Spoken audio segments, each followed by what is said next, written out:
You know, Rona actually is a local member. She comes to my house for classes, but she is a member online as well. And so she is my friend, and she told me that she wanted to learn more about nutrition. So yes, there's the entire weight loss program, but what we're going to talk about is the actual science behind what I teach in our weight loss program. So because of Rona's wonderful suggestion, we're able to sit down and show everyone exactly why this program works for people and how practical it is. So thank you very much for your suggestion, Rona. That was really cool. Yep. I love it. I just love it. Thank you. People are getting heart disease, cancer, stroke, respiratory problems, and a lot of these are related to diabetes.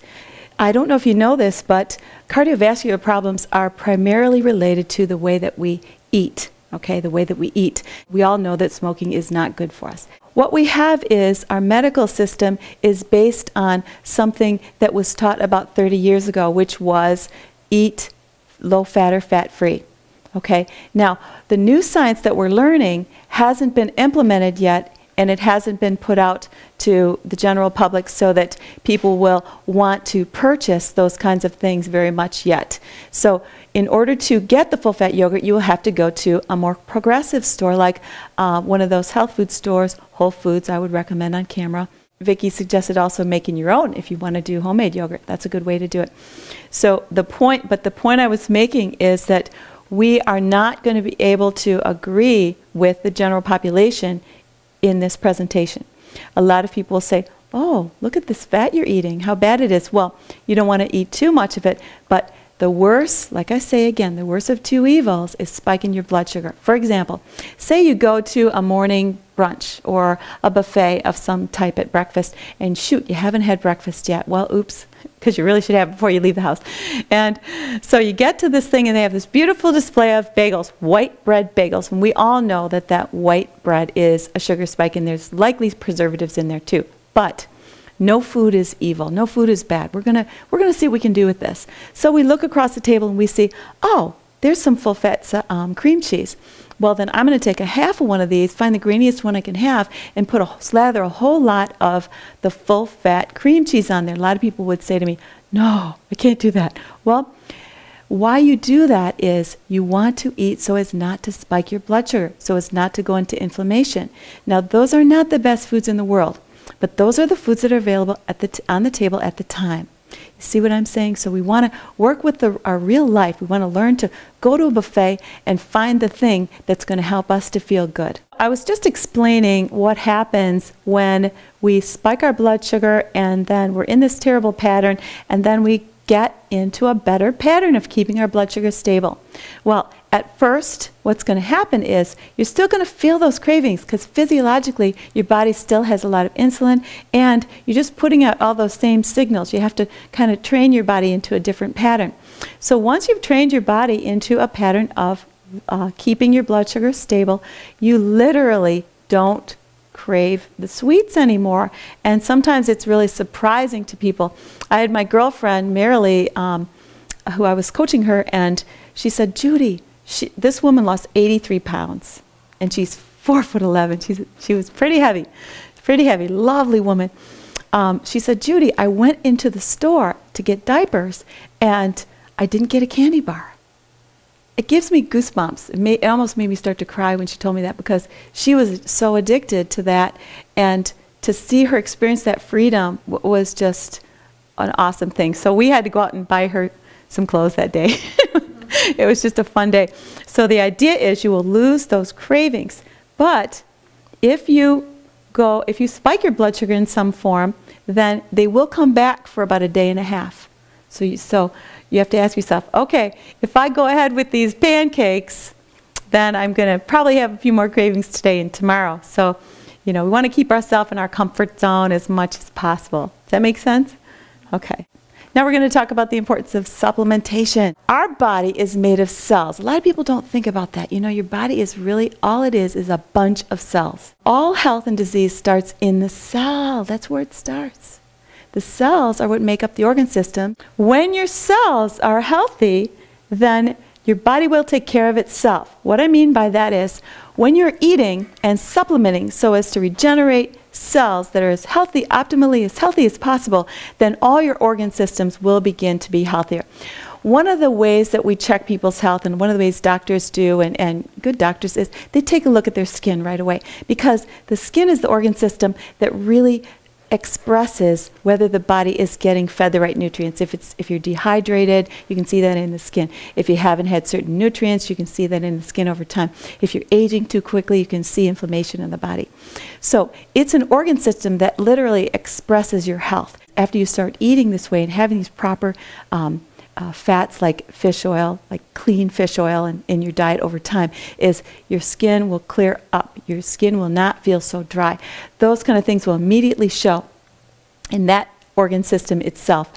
And even the organ systems that you cannot see are going to work much better. So Dr. Bruce Ames, professor of toxicology at University of California, Berkeley, has demonstrated that a deficiency in any of the micronutrients such as folic acid, B12, B6, niacin, vitamin C, E, iron, or zinc mimics radiation chemicals found damaging DNA by causing single and double strand breaks and oxidative lesions, or both. So that explanation is by a very well-respected doctor, people that know what's happening with human cells, and I know a couple of other doctors like that too, their work. But so we see that living on a lifestyle of junk food is really breaking you down from the inside out. That's the way that I would explain that. What kind of supplements do I take and how often do I take them? Well, there's a lot of ways that people express this, but what we want to do is take at least a high-quality multivitamin and the essential fatty acids. There's two kinds of fats that you need to have in your diet. There's the animal fat, and then there's the omega-3 fat, which is coming from plants and fish. The best anti-inflammatory oil that is even recommended by our entire drug sales system now is our omega-3 fish oil, okay? We want to have clean, omega-3, mercury-free fish oil. These are the things that we want to get into our lifestyle, okay? Before you brush your teeth, fitting it into your day to take proper supplements. The first thing that you're going to find over time is you're going to feel more energy initially, but you're also going to see your skin looking better. Here's the argument. Here's what people say. Oh, well, I eat healthy. Well, first of all, no you don't, because nobody really does. That's, I don't eat healthy either. So, but I do the best I can, and I've created lifestyle patterns that are helping me. So what we want to do is recognize that even if we do take all this spinach, look at that huge bowl of spinach, we still don't get enough iron for our bodies per day. So, in order to get as much vitamin C as we need all day, we'd have to eat 16 apples, and those are good, high-quality apples. Some more examples down here. If we need to get 400 IUs of vitamin E every day as adults, we'd have to take 2.2 pounds of almonds and 3.3 pounds of spinach. Now, you're just not going to eat that. Now, how many people actually eat spinach every single day? You don't do that anyway. So what we need is this beautiful thing called concentrated food, which is supplements. And a lot of people make the mistake of, just because it's in the form of a pill, they think it's a drug, where it's actually a food. So we want to change the way of thinking. Our cells need food. Condensed food equals supplementation, right? So that's not a drug, it's a food, okay? So here's what happens. We're talking about inflammation in your body. You can't see this real well, but oxidative stress is the same thing that is inflammation. And oxidation, you know what that is? It's rust. Well, it's a similar thing that happens on cells. So when we have oxidative stress, we have damage that happens in our cell groups in our bodies. And so we need to heal that with something called antioxidants, right? We've all heard that. It's all over the labels on the juices now, which are actually a lot of them full of sugar, so they're not that good. But so we need to have more antioxidants in our lifestyle. We want to have the ones that aren't going to spike our blood sugar, which are lots of dark vegetables and dark fruits. Those are what we want. And then, of course, we need our antioxidant supplement, okay? So free radicals come through daily activity, which we all have. If you don't have stress in your life, you're not a human, right? We have lots of stress. And also, sometimes we receive, toxins from our environment, just being in the real world and drinking water. So this is the antioxidant supplements truly help. Now that we know that we need to take supplements, how do we choose one? We go to the drugstore, we look at this array of different brands of supplements. Well, That's me. I just love this picture because that woman, it's like, what do I choose? My goodness. Well, we can do the best we can, but we have to know that anything that's on the shelf in the store is FDA approved, okay? Well, what does that mean? Well, basically the Food and Drug Administration can't go around policing everybody's supplements that they want to sell. So you really don't know if what it says on the label is actually in the bottle, because they just can't police all those different brands. There's so many that come out constantly. What you want to have is some brands that have a more stringent testing involved. And this is a cell expert. This person is Dr. Myron Wentz. He's one of my favorite scientists in the whole world. He's done so many good things. He studied cells for his lifetime. That's his lifetime job. He knows what human cells, what makes them better and what kills them. And he actually has tested that. He understands that most health supplements fall far short of meeting our body's nutritional needs. So we want to look at this, take another look at vitamins, okay? So we want to find a nice book that'll help us. This is the very best, the Comparative Guide to Nutritional Supplements. You can look it up in online, or you can look it up in the library. And it comes out every year. It's done by a very large group of people. It's not product-oriented, endorsing any singular product, which is great. Because we just don't want to be pulled around. We want to just get the straight story. We want to be pharmaceutical grade, absorbable, high quality, and very, very well produced in a clean environment. Now we're on to fitness. Now fitness and eating go together very importantly, because when you're spiking your blood sugar and you don't feel like working out, it's because your muscle cells, remember, they're not receiving the energy that they need to receive. So part of what changes our body over is the tandem work of eating right and exercise. And we have to do them both. So we all know what this guy is. Perfect. You know, but this couch potato phenomena is physiological.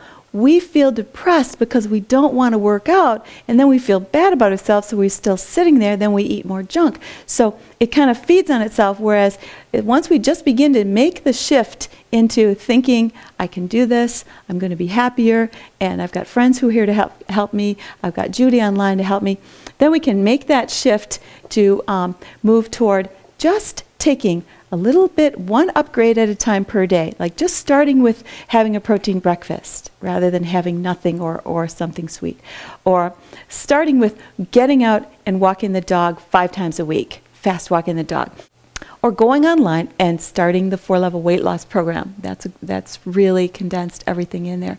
So when you increase your insulin levels, remember, the high glycemic diets combined with the inactivity are the reason that so many people are addicted to, children are addicted to electronics. They're on their cell phones, or people are on the computer, and they just can't get up and get away from that computer because their body is starting to lose its fat burning function, okay? Energy burning function. So here we go. What fits in your busy schedule better? Exercising 1 hour a day or being dead 24 hours a day? This cartoon is what people are being, literally, they're being told that in their 50s these days. We all know of people that their cardiovascular system is in such poor shape, their blood levels are so bad, triglycerides and cholesterol so high, that their doctors are saying, you get to decide, are you going to live or die? And so we have to decide. We have to decide for life, and we have to know that there's a lot of forces, including each other and me, and there's so many ways that people can be helped to move forward now. You're not alone. So exercise, what we talked about, improves insulin insensitivity. Every other day I do a cardio exercise, which you don't need to go into, but that can be anything. We can do our Zumba, we can do the cardio Pilates that's on the weight loss program, we can do our dog walking, we can dance to the oldies in front of the mirror. Let's talk about what we do. What do you do, Linda, for your cardio exercise? Oh, Linda is a Zumba dancer. Very good. Beautiful. That's really cute. I can just picture you, Asian friend, doing the Latin dance. Shaking your booty. How about you, Rob? Well, I do a lot of cycling and then cross-country skiing machine. Good, good. Mary, do you want to share? I go on the treadmill once in a while. So you've got a treadmill. That's a good step. I did walking each day, but it's not working right now, so I'm missing the cardio. Yes. So that's okay. Rona made a good point. You know, there are times in our life and phases in our life where we're just not going to be able to get out and do as much cardio as we like to do. What we want to do is let ourselves off the hook. As soon as you start being hard on yourself with your diet or your exercise, then you go off because you don't want to face that guilt of feeling like I'm not doing it. You want to keep yourself in a fun state. Okay, so I couldn't exercise today. Maybe my husband will take me out dancing tonight.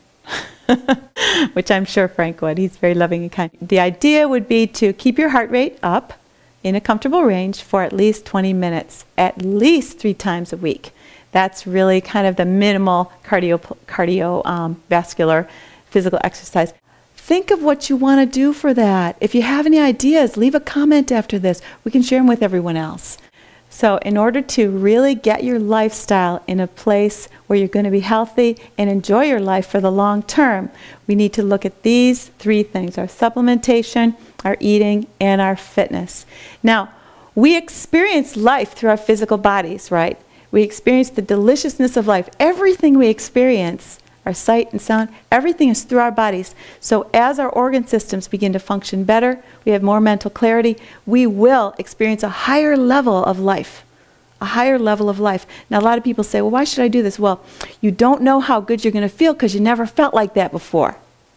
Once you feel like that, you'll say, wow, but you've never felt like that before. So what I'm trying to say is it's all good. It's all really going to make you more prosperous, more happy. Your relationships are going to go better. Exercise, like I always say in my Pilates videos, our physical fitness affects every other area of our life, and our wholeness and wellness does too. One thing I want to talk about before we go into the food, which is going to be a lot of fun, is our example is what really counts. We can't change anyone around us. We really can't. But if we are happy and we show our example to them, then they surely will follow along. We see it over and over again. Right now, Rona gave the example of she's working on her Pilates video, and her husband doesn't have her attention, so he'll go out for his fast walk. Is that what he does? So he'll go out for his walk. So he's getting the example from his wife, which is really good. My friend who's expecting twins now the end of the month, she said to me, man, when you were pregnant with Henry, I had so much energy, but I did my walks every day and I did regular Pilates. I mean, I was fit. And I could feel it because I could do so much more. And I was energetic, so he could totally tell by doing all this and following the instructions, you have much more energy, even carrying a kid.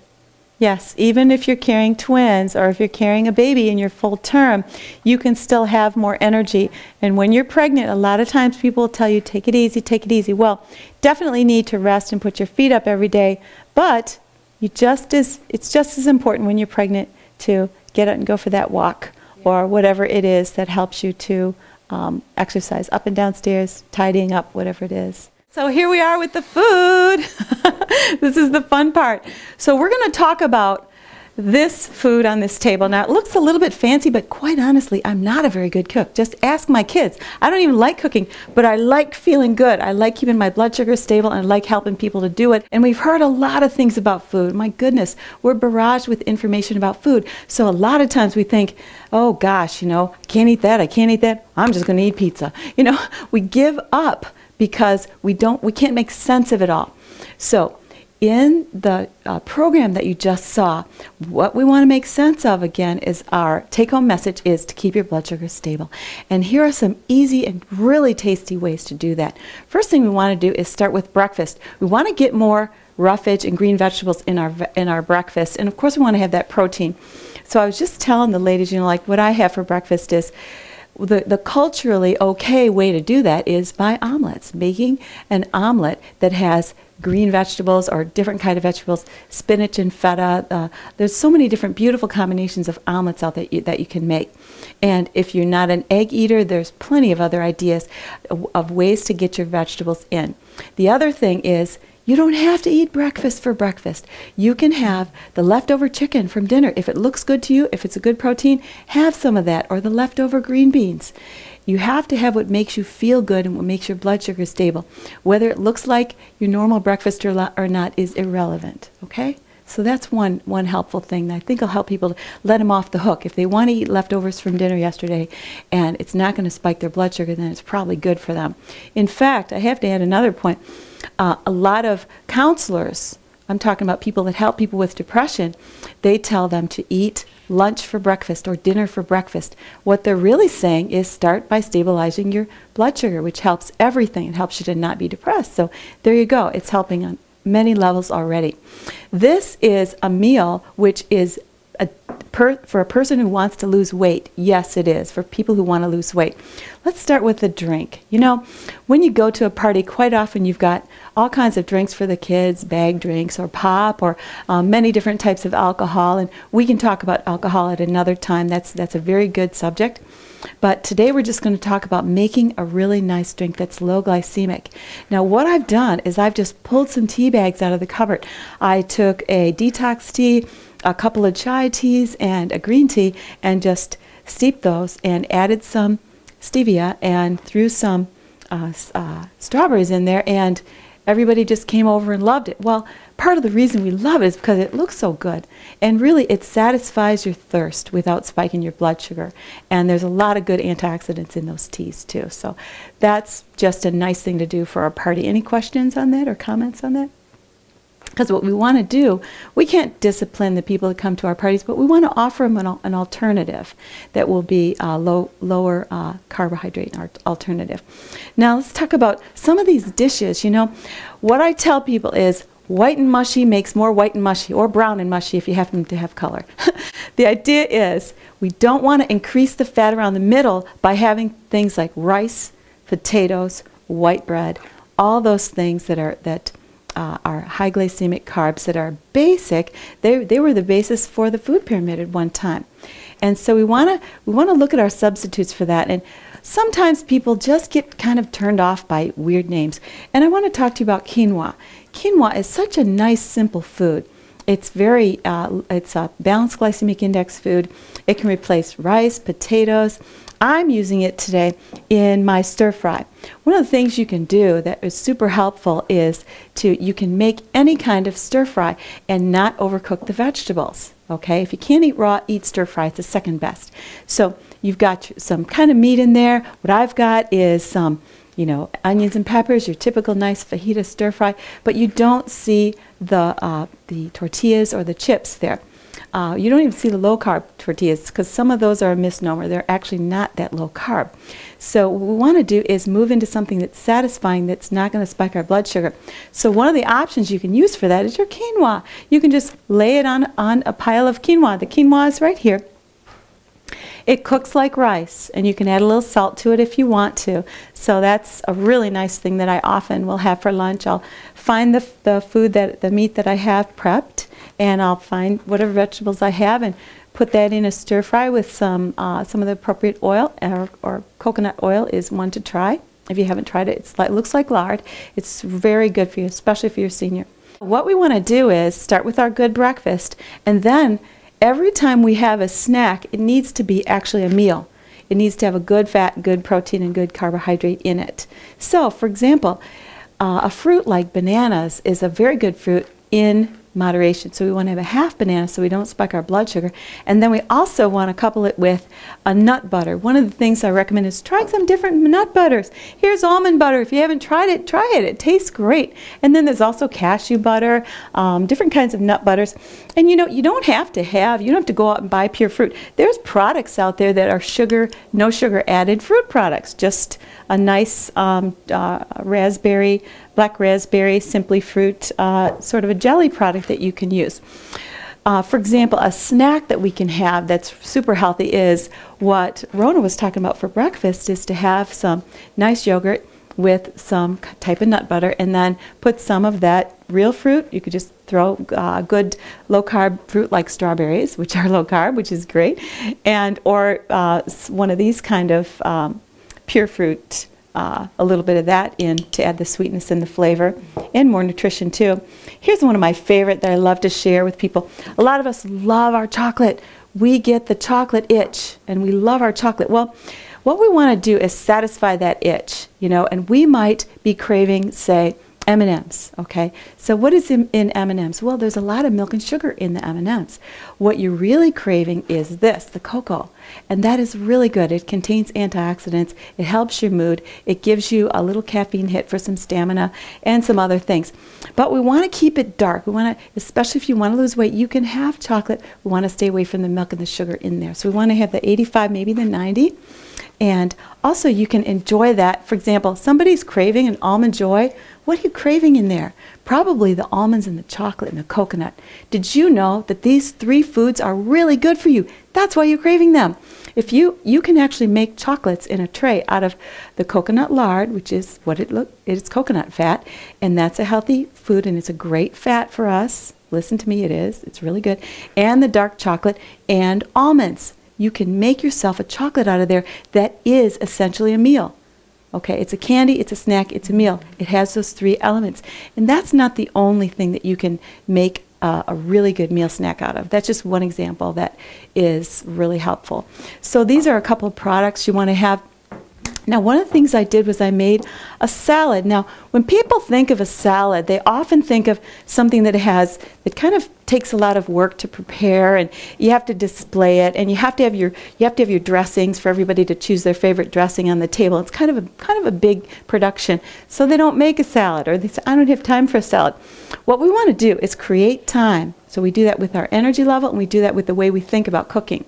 I learned this from Kat James. Basically, you take the roughage that you have, the good vegetables that you have. You go ahead and chop them. You don't have to tear them. You're going to eat them right away. You're going to eat them. You're going to eat them now. So chop them to the pieces that fit your mouth, that go on your spoon and into your mouth, on your fork and into your mouth, that are going to be, you're able to eat efficiently, not stuff a big leaf in your mouth. You know how you're trying to eat that salad and it's kind of awkward, you're out to eat and you're stuffing food in your mouth. And I can do that, but not all people can. So what we want to do is chop up those vegetables. We want to generally avoid the carrots if you're trying to lose weight. They're a high glycemic vegetable.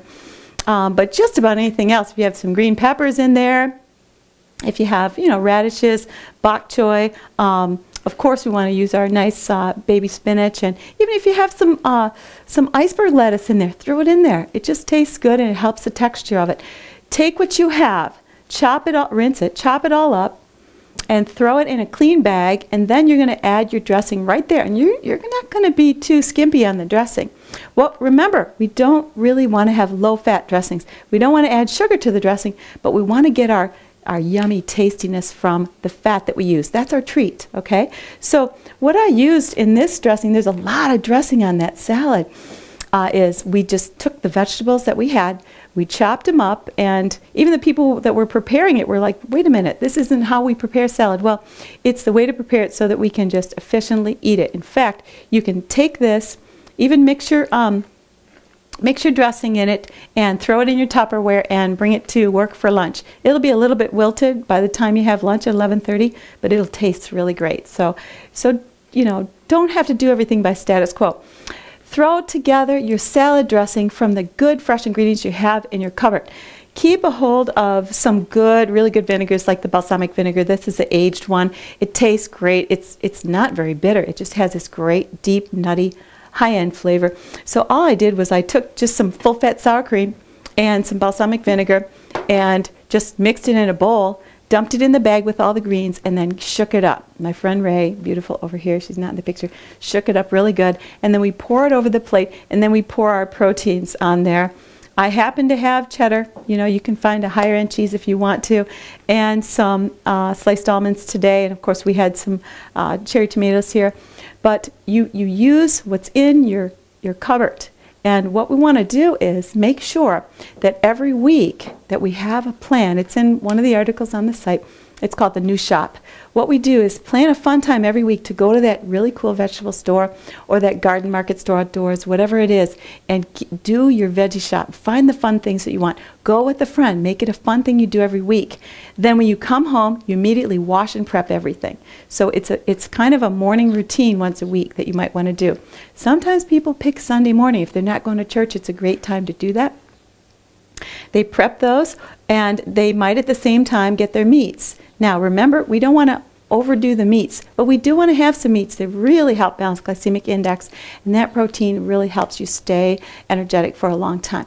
So you purchase your meats. This morning I went out and got some chicken breasts. Immediately we cooked them up, and they were on hand to throw in the stir fry.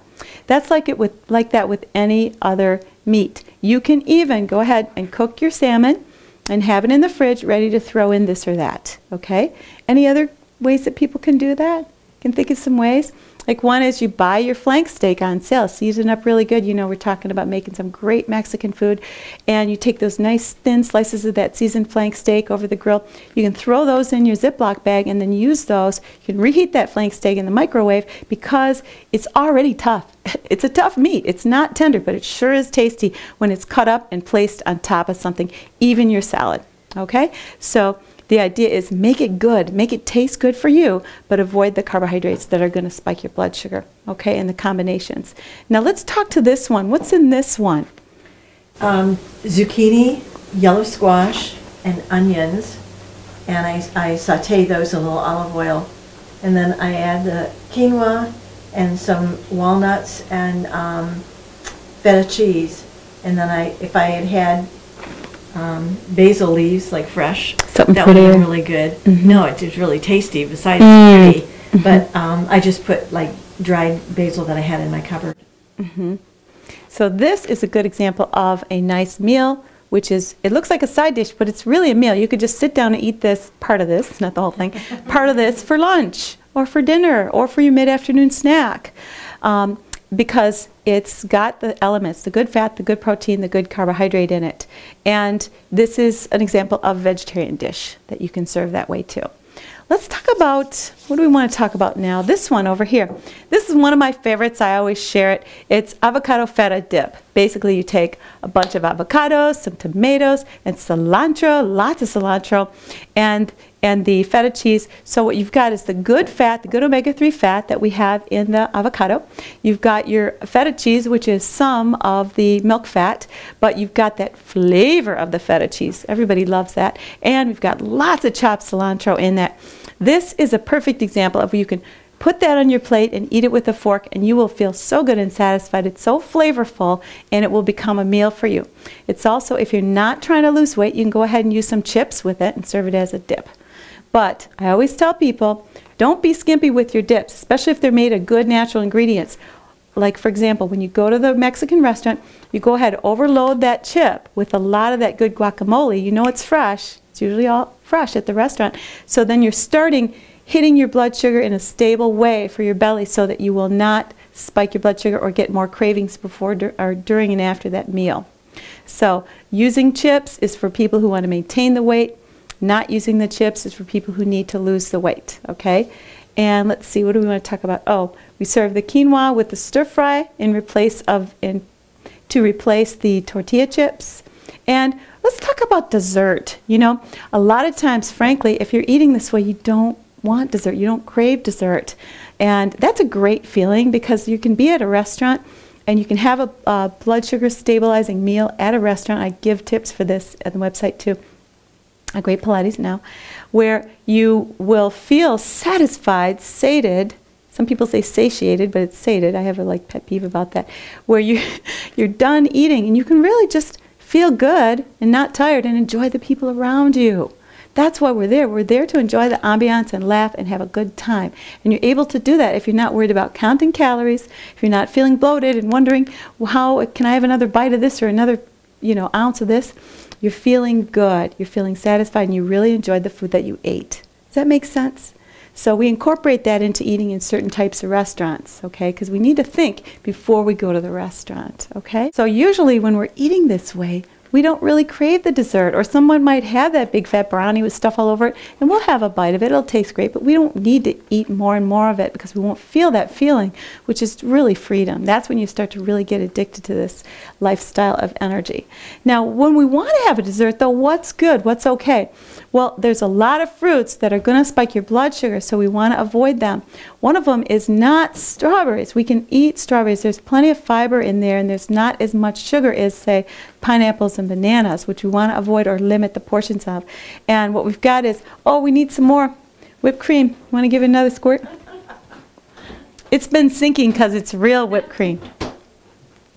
So what you can serve to your people that are trying to lose weight, that are coming over, and you know they're trying to lose weight, or you know that they're pre-diabetic, and you want to help them out, so you're going to serve this. You're going to serve something that has full fat, cream, and some strawberries. Now there's so many other combinations. You could cut some of that chocolate and place it on the top.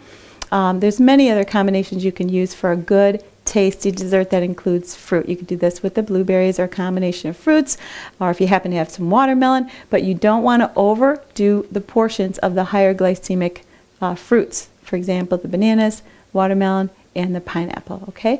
Other than that, as long as we keep that real cream fat involved and avoid the shortcake underneath if you're trying to lose weight, you know. But you know what? Here's the thing. We don't crave those things after a while. Sometimes we think, oh, no, wait a minute. I can't go without my bread. That's what women say to me. I need my bread. I'll go on a diet, but I'm not going to stop eating bread. Well, I have a suggestion for that. And what that is get off your blood sugar spiking, and then you'll change your mind. You won't crave that bread so much, or you might really feel an appetite for other types of foods. One bread that I recommend, can you hand me that one? Now, almost all breads are going to spike your blood sugar. So if you're trying to lose weight, we have to, if you want to lose weight, you have to omit bread altogether. Now, this one is not going to spike your blood sugar if you have it with some cheese or some nut butters. This is the Ezekiel bread. It's made from sprouted grains, okay? So the sprouted grain bread is very good. The other one is there's a hemp seed bread, or a hemp sprout bread that's very good too. That is probably the very best in terms of not spiking your blood sugar. But what you find is once you learn how to get your body into a fat burning machine, those cravings for the bread, the rolls, what are some other ones we crave? The cupcakes, you know, those cravings are going to get lower. And then when you have those things, like I always have a little something sweet in the morning, and I have my eggs or my protein food. But I only have a couple of bites of it because it tastes so great. I love my little treat, and then I'm done. So the limited portion, I'm not on the weight loss plan. That's okay.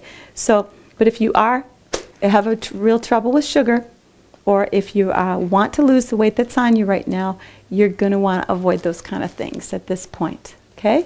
And even the brown rice, sorry, if you're trying to lose weight, if you're in a maintenance plan, the brown rice is okay. It's you don't want to overdo, but it's okay. For example, I tell people, generally speaking, if you can get a plate without an MSG product on your, for example, your Chinese food in the sauce, then you want to basically move the rice aside, or take the little container of rice and give it to someone who can handle it, because it is a sugar spike. And even sushi, people. Sushi is a wonderful, tasty food, but when it's wrapped in that condensed white rice, you will have a sugar spike. So sadly, what I do is sometimes I take apart the sushi and move away some of that rice, just for my own good feeling of stamina. Another one is pizza. We're introduced to pizza probably, you know, a few times a week in this culture. So we want to get in the habit of avoiding the carbs, the breading. So we're going to get our nice piece of pizza. We want to get as much cheese and toppings on it as possible, and waste as much of that crust as you can. Yes, I said waste the crust. How much does it cost to make those items? That's why everybody sells them. We can go ahead and just eat the toppings off of the crust, and that way we will be less likely to spike our blood sugar. Any other suggestions, you guys? Think of any other? If you're going to have a hamburger, don't eat the bun. That's right, yeah. Sometimes you can go to a great restaurant and get a loaded hamburger. Now, like I said, we don't want to feast on all this red meat all the time, but if that's your option, it's a lot better than a pile of mashed potatoes or a pile of spaghetti noodles, right? So what you would do is, yeah, remove the bun and eat it with a fork, and have your salad, and there's your non-sugar spike meal. I thought of another one too. My friend Vicki goes to a vegetarian meal, and I went there with her, and it was very lovely, and there was a lot of great food choices. But what I find with a lot of my friends that are different cultures that are vegetarian is they gravitate toward the bread because it isn't meat. And what we want to do, if we're going to be a vegetarian, we got to be careful about the bread. Use bread that's from the bakery or that you've made yourself that doesn't have the preservatives in it, and use as much grain as you can if you're going to eat your bread with your vegetarian meal, right? Making sense? Yeah, because it's real easy for vegetarians to become pre-diabetic if they don't watch their bread intake or cracker intake and stuff. Yeah, so well, then we better eat. Yeah. So some of us have to go, so we are going to eat. Now it's time to eat.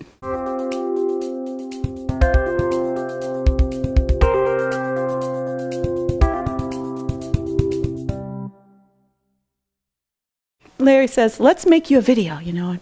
So came over, and Chris came in the basement, never met him before, and I had a bunch of ladies who volunteered to be in it, which was really gracious. And we shot this Pilates video, and I realized I love being in front of the camera. I'm fine with it, because I think to myself, I can talk to a lot of people this way, you know. Can talk to a lot of people. Like, you can invite to an event like this, or you can put it online. There's where a lot of people can benefit. So that's why I do Pilates online.